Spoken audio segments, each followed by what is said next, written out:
Mobile यानी मौत।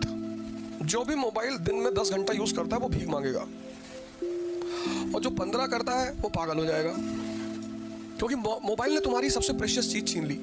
सोचना, जो भी इस वर्ड को समझेगा उसका 2 साल में सिलेक्शन हो जाएगा। तो बोले यार ऐसा करो, अब देखो आईएएस बनने का तरीका बता रहा हूं, इस कहानी से गौर से सुनना। अब जो आदमी 2000 करोड़ रुपया कोचिंग इंडस्ट्री से कमाया है, अगर वो मेरे ऊपर इल्जाम लगाए कि अवधोजा ने पैसे के लिए कोचिंग छोड़ दी, तो मैं तो छोड़ूंगा।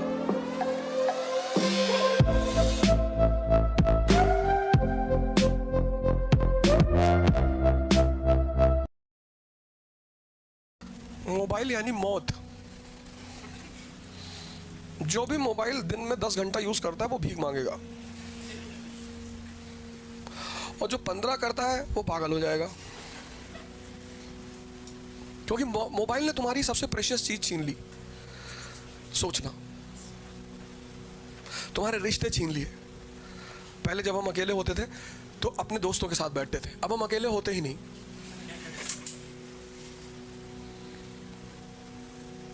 मतलब हम अपने समय की बात बता रहे हैं कि हमें शाम को निकलना ही होता था। एक पर्टिकुलर एरिया होता था, चाय की दुकान होती थी, वहां सब इकट्ठा होते थे, एक चाय लेते थे और भी बहुत कुछ लेते थे और बैठते थे और डिस्कस करते थे, एक दूसरे से बात करते थे, कंपनी देते थे, एक दूसरे को मोटिवेट करते थे, एक दूसरे की परेशानी में हिस्सेदारी करते थे। ये दोस्ती का मतलब होता था। किसी के फादर एडमिट है तो उसके साथ रात भर हम भी हॉस्पिटल में रहते थे, उसको हिम्मत मिलती थी। तो जब हमारे फादर बीमार हुए तो वो लोग हमारे साथ हॉस्पिटल में रहे, इसको भाईचारा कहते थे। मोबाइल ने वो सब मार दिया, सब खत्म कर दिया। आपको जरूरत ही नहीं जब तक आप क्रिटिकल कंडीशन में नहीं आएंगे। भाई आप किसी के पास कब जाएंगे? जब आपको किसी की जरूरत है। मोबाइल ने आपकी जो जरूरत है दूसरों की वो खत्म कर दिया, और सबसे बड़ा झटका दिया, हम कभी क्लास में मोबाइल लेके नहीं आते, कभी। इतनी इज्जत दिया इस प्रोफेशन ने, इतना पैसा दिया और दिया ही जा रहा है, कंपनी पे कंपनी छोड़े जा रहे हैं। बहुत लोग कह रहे थे कि इकरा में नहीं पढ़ाएंगे, अनअकैडमी में चलेगा। इकरा मेरी कंपनी है, पढ़ाने ना पढ़ाने का सवाल ही नहीं उठता। अनअकैडमी वाले ज्यादा पैसा दे रहे थे। तो दिल्ली में जितनी कोचिंग है वो संत थोड़ी है सब, वो भी 2-2 हजार करोड़ रुपए कमाई है। संकल्प में हम पढ़ाते थे, वो एनजीओ थी, उसको आज तक नहीं छोड़े। वो 200 रुपए घंटा देती थी पढ़ाने के लिए, वहां आज भी पढ़ाने जाते हैं। अब तो खैर नहीं चलती, लेकिन जब उन्होंने बुलाया तब मैं पढ़ाने गया। अब जो आदमी 2000 करोड़ रुपया कोचिंग इंडस्ट्री से कमाया है, अगर वो मेरे ऊपर इल्जाम लगाए कि अवधोजा ने पैसे के लिए कोचिंग छोड़ दी, और मैं तो छोड़ूंगा।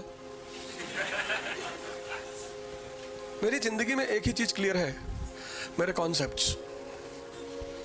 मुझे पता है ये सारी दुनिया कुछ भी बोले, जहां मैंने एक बोरा नोट रखा वैन में और लुटाना शुरू किया। उससे परसों मुझसे पूछे करप्शन कैसे खत्म होगा? इस देश के आईएएस अधिकारी, पॉलिटिशियन बहुत करप्ट हैं। बिल्कुल नहीं करप्ट है। इस देश के सबसे अच्छे हैं इस देश के अधिकारी और राजनीतिज्ञ। तो फिर करप्ट कौन है? जनता। 1000-1000, 2-2 हजार रुपए लेके वोट देते हो, तो जो आदमी इन्वेस्टमेंट करेगा वो अपना पैसा वापस नहीं लेगा। इन्वेस्टमेंट का मतलब क्या होता है? प्रॉफिट। फिर चिल्ला रहे हो हमको बेवकूफ बना दिए। तुम हो बेवकूफ। जब तक इस देश का आदमी शराब और पैसे के बदले में वोट देना नहीं छोड़ेगा, तब तक इस देश में करप्शन कभी नहीं खत्म होगा। तो इस तरह से करप्शन इस देश की जनता में है।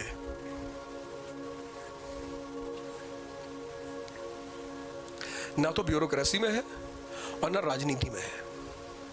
आप एक बार एक ऐसा आदमी चुन के देखो जिसने आपको 1 रुपया ना दिया हो, और फिर वो करप्शन करे तो बताओ हमें। क्योंकि जो सेवा भाव से आ रहा है वो क्यों आपको पैसे देगा? जैसे हमसे कोई कहते हैं कि इलेक्शन लड़ जाओ, पहले तुम लड़ेंगे नहीं, लेकिन अगर लड़ जाए तो हारना तो पक्का है। एक चीज तो गारंटी है कि हार जाएंगे, वोट नहीं मांगेंगे।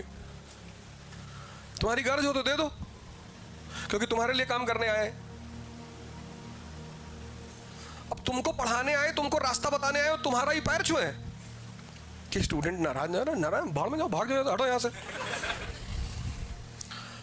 तो तुम्हें 1-2-3 काम करने पड़ेंगे। ये जो नेता तुम्हारे पैर छूते हैं इनको रोकना पड़ेगा कि भैया पैर मत छुओ हमारा, ये इन्वेस्टमेंट करते हैं।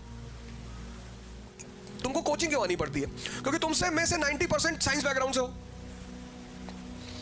तुमको क्लास 10th में कहा गया था कि हिस्ट्री पढ़ के किसी को नौकरी नहीं मिलती और दोबारा जीवन में हिस्ट्री पढ़ना ही नहीं है। तुम बड़े खुश थे। तुमने 11th में पीसीएम लिया, फिजिक्स केमिस्ट्री मैथ। फिर तुमने आईआईटी की कोचिंग कोई ज्वाइन कर ली 11th में ही कि 11th का सिलेबस भी खत्म कर लेंगे और साथ में आईआईटी का सिलेबस भी खत्म कर लेंगे। तो 11 12 तुम आईआईटी की इंजीनियरिंग की तैयारी की है, 10+2 क्वालिफाई किए। फिर क्वालिफाई करते हुए अगर नहीं हुआ तो फिर 1 साल कोटा चले गए, फिर वहां इंजीनियरिंग की तैयारी की। फिर पापा ने कहा कोई भी कॉलेज मिल रहा है कम से कम ले लो यार, एक टप्पा तो लग जाएगा कि इंजीनियर हो, निकम्मे तो नहीं हो। बोले इंजीनियरिंग कर ली। अब इंडिया में इंजीनियरिंग करने से क्या फायदा? कोई फायदा ही नहीं, क्योंकि आदमी यहां इंजीनियरिंग करने के बाद एमबीए करता है।